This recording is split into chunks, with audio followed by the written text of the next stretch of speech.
Hello friends, मैं हूं अर्जुन। आज की इस वीडियो में बात करेंगे हम स्केचिंग के बारे में। और स्केचिंग में मैं आपको बताऊंगा 3 स्टेप स्केचिंग के, जो कि बहुत इंपॉर्टेंट होते हैं हमारी स्केचिंग को इम्प्रूव करने के लिए। मैं आपको 3 स्टेप में बताऊंगा कि कैसे स्टार्टिंग लेते हैं किसी फिगर ड्राइंग की और कैसे उनको इम्प्रूव करते हैं। सबसे पहला जो स्टेप होता है वो होता है हमारा स्टिक फिगर का स्टेप। जैसे हमें कुछ नहीं पता, स्केचिंग का कुछ नहीं पता, बेसिक फॉर्म के बारे में कुछ नहीं पता, यहाँ से स्टार्ट हम कर सकते हैं। किसी भी फॉर्म को लेके, किसी भी एक्शन को लेके हम स्टिक फिगर बनाएंगे। इसमें बस एक चीज़ का ध्यान रखना आपने कि आपके जो शोल्डर्स हैं या फिर हैंड्स की जो लंबाई है, ठीक है, लेग्स की लंबाई है, उसको सिर्फ मापना है कि किस तरीके से हम उसको मैनेज कर सकते हैं। एक्शन ये देखो कोई भी हो सकता है। जैसे मैंने एक पैर के ऊपर इसको बैलेंस किया है, दूसरे पैर को मूव कर दिया है, हैंड को यहाँ तक रखा है। यहाँ से हमें पता चल रहा है कि फिगर कितनी लंबी और बैलेंस में आ रही है। ठीक है, अब एक और बना के दिखाता हूँ मैं यहाँ पे, क्योंकि ये प्रैक्टिस करनी है आपने। 10-20 स्केचेस ऐसे करने हैं, फिर आपको पता चल जाएगा कि स्टिक फिगर किस तरीके से हमें सेट करनी होती है।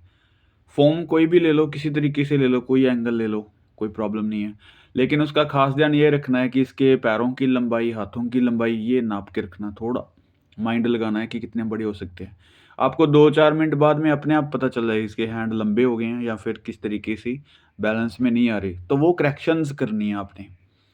ये देखो अभी यहाँ पे ये लेग सीधी कर देते हैं, ठीक है, इसको हम सीधा कर देते हैं, ये वाली बैलेंस में होगी। वो स्टेप कुछ और था, ठीक है, एक पैर के ऊपर बैलेंस है। इसमें भी एक और बना के दिखाता हूँ यहाँ पे।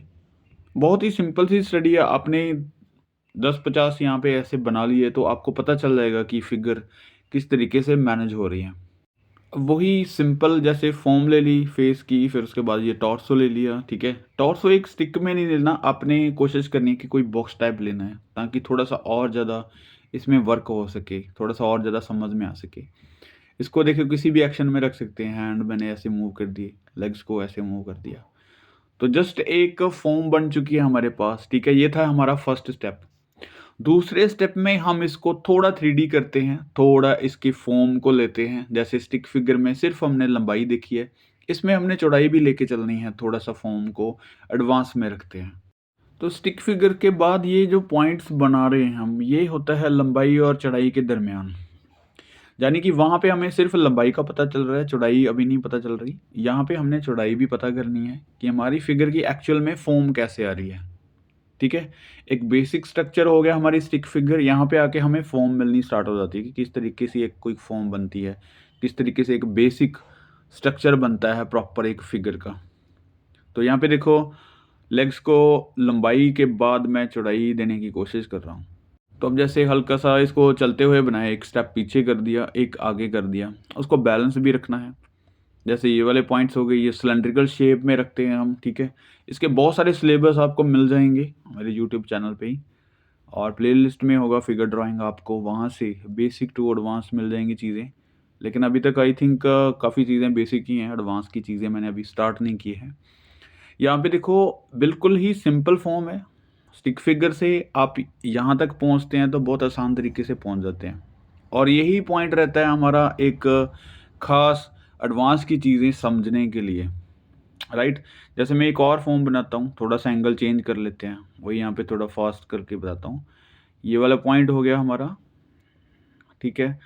टॉर्सो को हल्का सा मैंने टिल्ट रखा है। जब हम इस तरीके से 3-4 साइज इसका लेते हैं, एंगल इसका लेते हैं, तो ये पॉइंट्स हमारे इस तरीके से बन जाते हैं। जैसे ये वाली लेग्स मैंने बैलेंस में रखी है, थोड़ा साइड पे करके, दूसरी वाली लेग्स को भी इस तरीके से रखेंगे ताकि पता चले हमें एक फिगर का बैलेंस, राइट। और इसके शोल्डर देखो, ये वाला शोल्डर कम दिख रहा है, उसके बाद ये हैंड इसका, ठीक है, ये वाला हैंड इस तरफ। मतलब ऐसे फॉर्म बनानी है आपने। यहाँ पे कोई भी ज़्यादा वर्क नहीं है, कुछ भी ज़्यादा इसमें एडवांस की चीज़ें नहीं दिखाई दे रही, बिल्कुल एक बेसिक फॉर्म है, ठीक है। उसके बाद हल्की हल्की ऐसे शेप देनी है इसको अच्छे से, ताकि आपको क्लियर हो सके कि बॉडी का कौन सा पार्ट किस तरीके से आगे जाके डिटेलिंग में आएगा। तो ये देखो बहुत ही सिंपल है, इस तरीके से फॉर्म रखनी है। तो ऐसे जब आप फॉर्म्स बनाते हैं, सबसे ज़रूरी चीज़ होती है आपके फेस के एंगल्स। आपने ज़्यादा कुछ नहीं करना, फेस के एंगल्स यहाँ पे ऐसे स्टडी कर लेने हैं। ये वाला पॉइंट जैसे हो गया, ठीक है, ऊपर की तरफ बनाएंगे तो ये वाली लाइन इस तरफ कट जाती है, ऐसे नेक बना दी है यहाँ पे, कान, ठीक है। इनके एंगल्स आप धीरे धीरे चेंज करके देखेंगे, बहुत ही सिंपल है। ऐसे फॉर्म लेनी है, जितने मर्जी आप, जैसे फ्रंट में बनाने हैं थोड़ा सा इस साइड इस तरीके से, राइट, ये वाली लाइंस। यानी कि आपको डिटेल में नहीं जाना, सिर्फ आपको एंगल देखना है कि कौन सा एंगल किस फिगर में सेट बैठता है, ठीक है। अब इस फॉर्म के बाद हम करते हैं 3 पॉइंट्स। 3 पॉइंट में आप करते हैं थोड़ा सा डिटेलिंग वर्क। यहाँ पे मैं इमेजिनरी बना के दिखाता हूँ आपको। जैसे यही फॉर्म्स ले लो कोई भी यहाँ पे, ठीक है। आप थोड़ा सा एंगल चेंज कर दो, 3/4 कर लो उसका, ठीक है। ये वाला टॉर्सो हो गया। मैं स्टिक फिगर फॉर्म और तीनों चीज़ों साथ में ही करके बता रहा हूँ आपको, ताकि आपको पता चले कि स्टेप बाय स्टेप इन चीज़ों को लेके हम किसी फिगर के ऊपर किस तरीके से पहुँचते हैं। स्टिक फिगर मेरे माइंड में अभी वही चीज़ है कि हम किस तरीके से इसको लंबाई में रख सकते हैं, ठीक है। उसकी लंबाई कितनी आ सकती है, हाथ पैर कितने लंबे बन सकते हैं। फॉर्म मुझे बता रही है कि आपको कितनी फिगर को ब्रॉड करना है, ठीक है। इसके मसल्स कितने बड़े बनाने हैं, किस तरीके से इसको एक फॉर्म में लेके आना है, राइट। जैसे ये वाले पॉइंट्स हो गए। अब मैंने हल्का से इसको चलता हुआ बनाया, तो आई थिंक इसको वॉरियर टाइप बनाते हैं, यही अच्छा लगेगा इसका पोज। जैसे ये सिंपल एक फॉर्म बन गई है अभी जो हमने स्टडी की है। उसके बाद हम इसको किसी भी करैक्टर में डाल सकते हैं। जैसे यहाँ पे कोई कैप, उसके हेयर्स इस तरीके से हम बनाते हैं। यहाँ पे कोई भी कैप का एंगल ले लो किसी भी तरीके से, क्योंकि हमारे पास एक हेड आ चुका है, उसके ऊपर कितनी बड़ी चीज़ें हम ऐड कर सकते हैं, कुछ भी डिज़ाइन हम ऐड कर सकते हैं, ठीक है। नॉर्मली जो चीज़ है वो ये है कि हमारा फेस कितना बड़ा बन रहा है, कितना उसका हेड आ रहा है, ये चीज़ें ज़रूरी है। उसके बाद आप चाहे उसमें कुछ पगड़ी पहना हो, चाहे उसमें कुछ एलिमेंट्स ऐसे लगाओ, या फिर कुछ भी एनीथिंग, लेकिन जो बेसिक फॉर्म है वही यहाँ पे काम कर रही है, ठीक है। हल्का सा मैं विजिबल कर देता हूँ, थोड़ा सा यहाँ पे मूछें माछें लगा के इसके तैयार करते हैं इसको। तो ज़रूरी नहीं है कि आपको इसी तरीके से करैक्टर बनाना है इसका, आप कोई भी अपने मर्जी से आप बना सकते हैं, ठीक है। ये मैं थोड़ा सा इंटरेस्टिंग कर रहा हूँ अपनी स्केचिंग को, थोड़ा सा अपने तरीके से काम करने की कोशिश कर रहा हूँ, क्योंकि जब भी हमारे पास फॉर्म आती है तो उसके बाद हम उसको डिज़ाइन कर सकते हैं, राइट। ये देखो अभी यहाँ पे बेल्ट एरिया है, तो वहाँ पे अच्छी सी कोई बेल्ट बना सकते हैं। अब इसमें कोई डिज़ाइन नहीं डाल रहा हूँ मैं, तो सीधा बना रहा हूँ यहाँ पे। ये बेल्ट एरिया आ गया जो हम टॉर्सो के बाद करते हैं, राइट। यहाँ पे हम इसके अच्छे से कपड़े पहना सकते हैं, लेकिन मैं यहाँ पे इसको कवर नहीं करूँगा, थोड़ा सा दिखने देते हैं लाइनिंग, ताकि आपको स्केचिंग में समझ आए चीज़ें और पता चले कि कहाँ पे हमने कौन सी लाइन दी है, ठीक है। तो ये देखो अभी बाजू के ऊपर कुछ बने होते हैं, मतलब कुछ पहने होते हैं, डिज़ाइन वगैरह होते हैं, वो हम बना सकते हैं। लेकिन मैं आपको ये चीज़ कहूँगा कि इन चीज़ों के ऊपर ज़्यादा ध्यान नहीं देना। मैं ऐसे ही फॉर्म्स बता रहा हूँ आपको कि हम किस तरीके से एक फॉर्म को यूज़ कर रहे हैं किसी करैक्टर के लिए। लेकिन मेन जो पॉइंट हमारा सीखने का वो ये है कि एक फॉर्म जब आ जाती है हमारे पास स्टिक फिगर के बाद, तो हम एक रियल फॉर्म को इस तरीके से मैनेज करते हैं, ठीक है।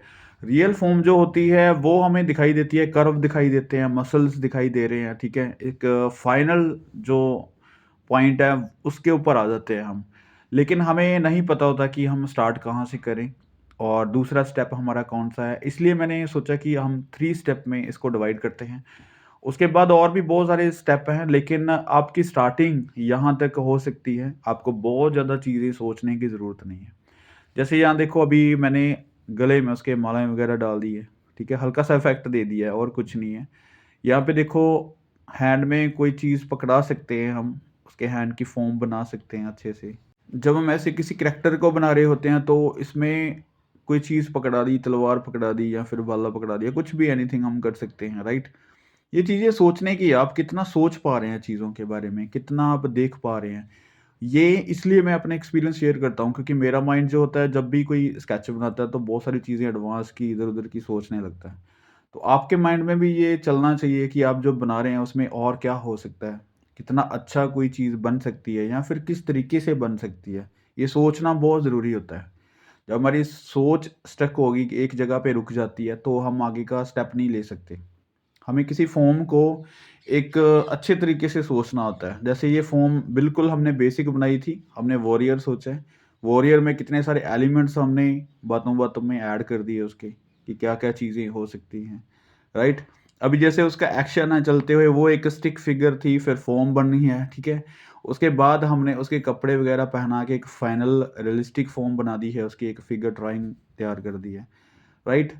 तो जैसे उसके चलने का स्टाइल है, हाथों का स्टाइल है, हम उसमें कुछ भी चीज़ पकड़ा सकते हैं। जैसे ये वाला हैंड है एक साइड, ठीक है? और इसमें हम तलवार पकड़ा सकते हैं। ये देखो और ज़्यादा इसमें ब्यूटी आ गई है, एक स्टाइल आ गया है चलने का कि किस तरीके से कोई चीज़ को पकड़ के चल सकता है कोई, राइट? तो ये कोई ज़्यादा बड़ी चीज़ें नहीं हैं, ये आपको सिर्फ सोचना ही है कि किस तरीके से हम मैनेज कर पा रहे हैं, बैलेंस कर पा रहे हैं। तो अब जैसे कोई भी फॉर्म ले लो, आप इसी तरीके से पहले बेसिक फॉर्म लेनी है उसकी, ठीक है? कहीं पे भी आप ऐसे शेड कर सकते हैं। उसके बाद आपने एक फिगर को वैसे ही बेसिक फॉर्म में रखना है। मैं आपको फास्ट करके बता रहा हूँ, क्योंकि अभी आपको पता चल गया होगा किस तरीके से हमने मैनेज करना है। कहीं पे भी कुछ भी आप रेफरेंस लो, कहीं से भी आप कुछ देख के बनाओ, लेकिन जो बेसिक फॉर्म्स हैं वो हमेशा आपके माइंड में रहनी चाहिए। आप सीधा एक रियलिस्टिक फॉर्म पे जाएँगे, तो आपको चीज़ें इतनी जल्दी समझ में नहीं आएँगी, आपको बहुत ज़्यादा टाइम लगेगा। जैसे एक किसी पोर्ट्रेट का स्केच करना है, मैं आपको फॉर एग्ज़ाम्पल, क्योंकि पहले हमने फॉर्म बनाई थी, अब मैं थोड़ा-सा आपको स्केचिंग करके बताता हूँ। आप कहीं से भी कुछ रेफरेंस लो, कुछ कहीं से भी आप उसको बनाने की कोशिश करते हैं। तो ज़रूरी ये है कि आप उसको करैक्टराइज़ करना बंद करो पहले तो, कि करैक्टर क्या है, हम उसके करैक्टर के अंदर चले जाएँगे। आपको पहले जो स्टेप्स हैं उसके ऊपर ध्यान देना है कि आपका बैलेंस सही होना चाहिए। आपकी आईज़, नोज़, लिप्स जहाँ पे बन रहे हैं, उसका शेप सही होना चाहिए, उसको प्रोपोर्शन में सही रखना चाहिए। उसके बाद आती है शेडिंग, आपको शेडिंग धीरे-धीरे ध्यान में रखनी है कि कहाँ पे कौन-सी शेडिंग आ रही है। क्विक तरीके से स्केच करने हैं, ठीक है? उसके बाद की चीज़ें हैं कि जो आप करैक्टर के बारे में सोच रहे हैं। पहले आपको बेसिक फॉर्म्स जो हैं वो क्लियर होनी चाहिए। तो ये कुछ स्टेप्स हैं जो हम हर बार करते हैं बेसिक, जो कि बिल्कुल स्टार्टिंग वाले पॉइंट्स हैं। तो आप कोशिश करो इस तरीके से डेली आप स्केचिंग करो, आपकी स्केचिंग में बहुत ज़्यादा इम्प्रूवमेंट होगी। आई थिंक आज के लिए सिलेबस इतना ही, मिलते हैं नेक्स्ट वीडियो में। Thank you so much for watching this video.